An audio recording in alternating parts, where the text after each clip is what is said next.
Boa noite, pessoal. Estamos aqui hoje gravando a nossa aula de revisão da primeira prova bimestral, da prova bimestral do primeiro bimestre, da disciplina de saneamento. Para quem não me conhece, eu sei que tem alguns aí que estão turistando ainda na disciplina. Meu nome é Rafael, tá certo?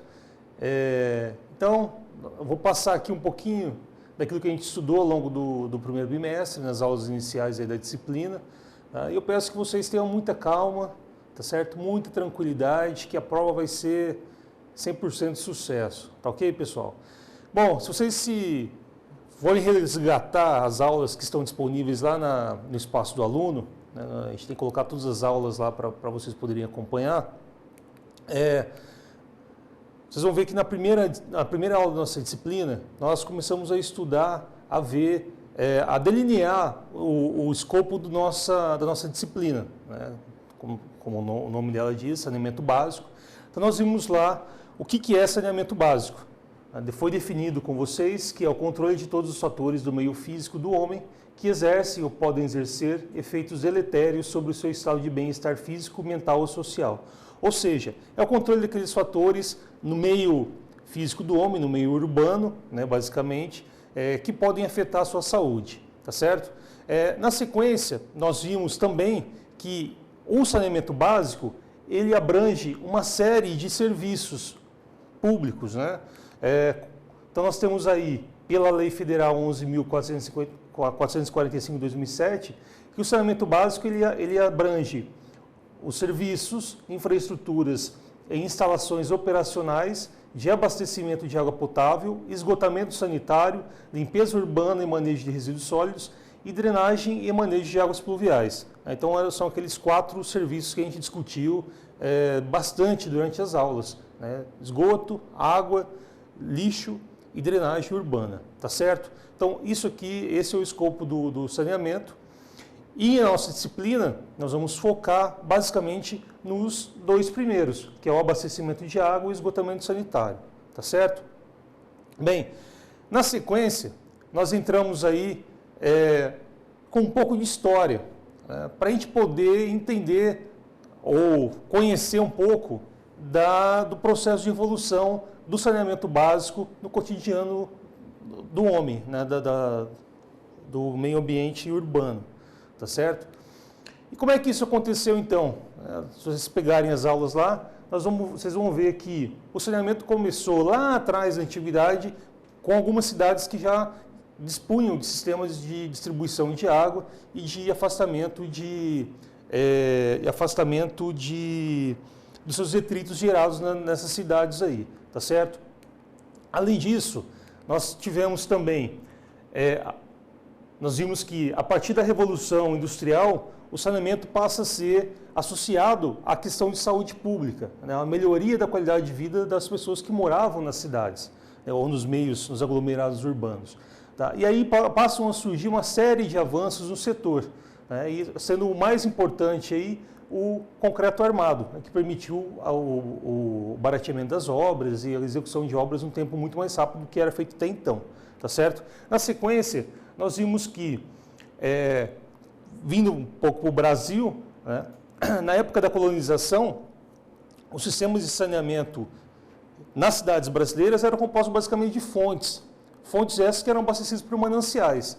E conforme essas vilas foram sendo expandidas ou recebendo maior contingente populacional, esses mesmos mananciais foram sendo poluídos ou tendo a sua qualidade prejudicada, tendo que ser buscados mananciais cada vez mais distantes. Aí começaram a surgir também algumas obras e um desenvolvimento do setor relacionado a esse aspecto aí. Não é mesmo? Bom, partindo já para o final do século XIX, nós vimos que São Paulo construiu o seu primeiro sistema cantareira e o Rio de Janeiro construiu a primeira estação de tratamento de água da cidade.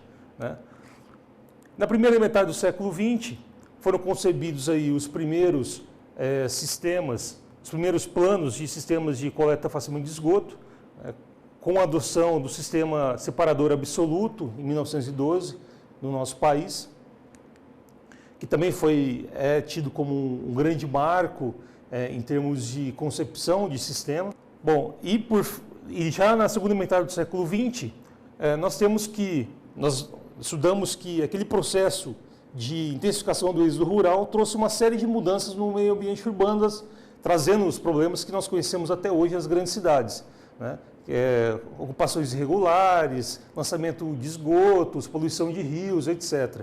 Nessa época aí, para tentar trazer uma qualidade melhor a esse ambiente urbano, foi implantado o Planasa, né, que é a primeira grande política para se tentar alavancar o setor de saneamento do país. Só que, como nós sabemos, esse plano ele acabou não trazendo um grande sucesso aí. E somente em 2007, né, com a aprovação da Política Nacional de Saneamento Básico, através da Lei 11.455, é que a gente tem condições hoje de ter uma definição bem clara das diretrizes e principalmente dos serviços que o saneamento ele abrange, né? E quais são as responsabilidades de cada um dos entes envolvidos nesse processo aí, tá certo? Bom, essa questão toda histórica, ela é importante para a gente poder planejar ou poder vislumbrar para onde nós queremos ir, né? Quais são as nossas dificuldades, o que nós já passamos, né? Na sequência da nossa disciplina, nós estudamos um pouco das questões referentes à quantidade e qualidade de água, das águas de abastecimento.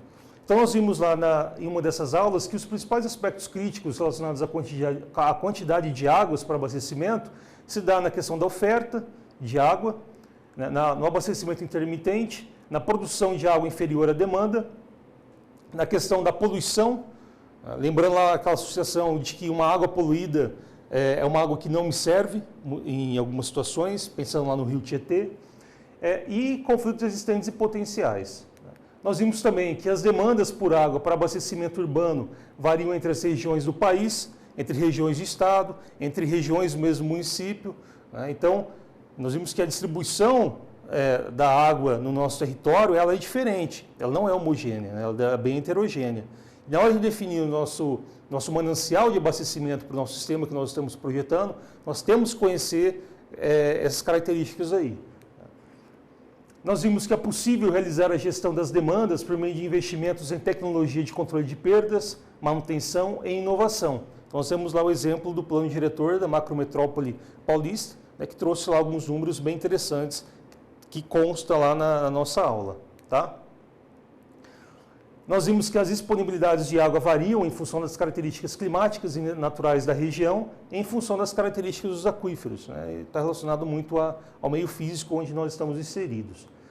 Bom, depois disso aí, nós vimos alguns aspectos relacionados à qualidade, né? Então, aqui nós passamos um pouquinho da quantidade. Com relação à qualidade, nós vimos que dificilmente nós encontramos água disponível na natureza livre de impurezas. O lance é que algumas dessas impurezas elas fazem mal para a nossa saúde, outras elas não têm, elas trazem apenas um aspecto estético para a água, né? Já outras podem trazer aí efeitos graves sobre a nossa saúde, né? Além disso, algumas têm origem natural e outras têm origem da ação do homem, que é o que a gente chama de poluição, né? Bom, para que haja o controle da água, da qualidade da água que nós consumimos, foram definidos os parâmetros de potabilidade, né? E aí a gente nós mostramos, foi mostrado na aula, nós detalhamos aí alguns desses parâmetros. Então, nós dividimos os parâmetros em físicos e organolépticos, nós estudamos temperatura, sabor e odor, turbidez, condutividade, cor e sólidos, né? Nós vimos também os parâmetros microbiológicos, né? Nós vimos um pouquinho dos exames de determinação de coliformes fecais, Clostridium e Streptococcus, né? E vimos também um pouco dos fatores químicos, dos parâmetros químicos, então, pH, OD, DBO, né? E essas duas aí são importantíssimas quando a gente fala de tratamento de esgoto, né? De lançamento de cargas em cursos d'água, tá certo? Entre outras aí que nós estudamos. Na sequência, passando desse conceitual teórico da nossa disciplina, nós passamos a entrar mais efetivamente nos sistemas de abastecimento. Então, nós vimos lá que um sistema de abastecimento ele é constituído pelas atividades de infraestruturas e instalações necessárias ao abastecimento público de água potável, desde a captação até as ligações prediais e respectivos instrumentos de medição. Tá?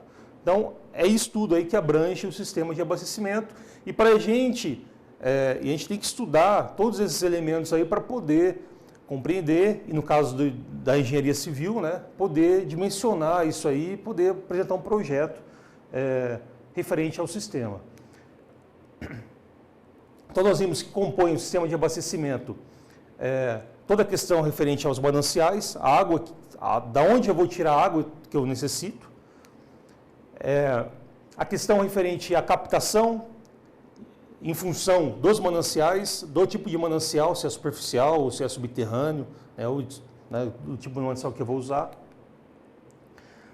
O dimensionamento e o projeto do meu sistema de tratamento de água, em função da qualidade de água que eu tenho, para deixar a água com um padrão de potabilidade que seja possível o consumo humano. Nós vimos também a questão dos reservatórios de distribuição, por que eles são importantes, para que eles servem, como é que eles são dimensionados. E, por fim, estudamos e aprendemos aí a fazer cálculos referentes às redes de distribuição. Tá? Com relação a essas questões aqui, no conceito geral da disciplina, o que eu acho interessante que vocês façam para a prova, tá?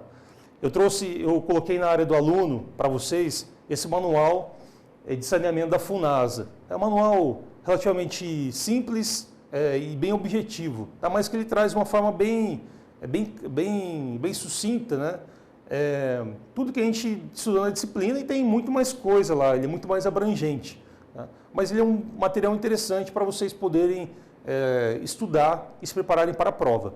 Além desse manual da Funasa, eu recomendo também que seja um manual, só lembrando aqui, a leitura para apoio do capítulo 2, que compreende a página 35 a 150.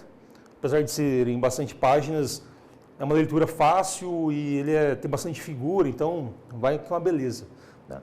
E uma outra dica que eu dou é para serem refeitos os exercícios. Tá? Os exercícios que a gente fez em sala, os exercícios que vocês fizeram aí para complementar a disciplina. Tá certo? E assim a gente termina a nossa aula. Tá? Desejo a todos aí um bom estudo, fiquem com Deus e muita tranquilidade nessa hora. Valeu, obrigado.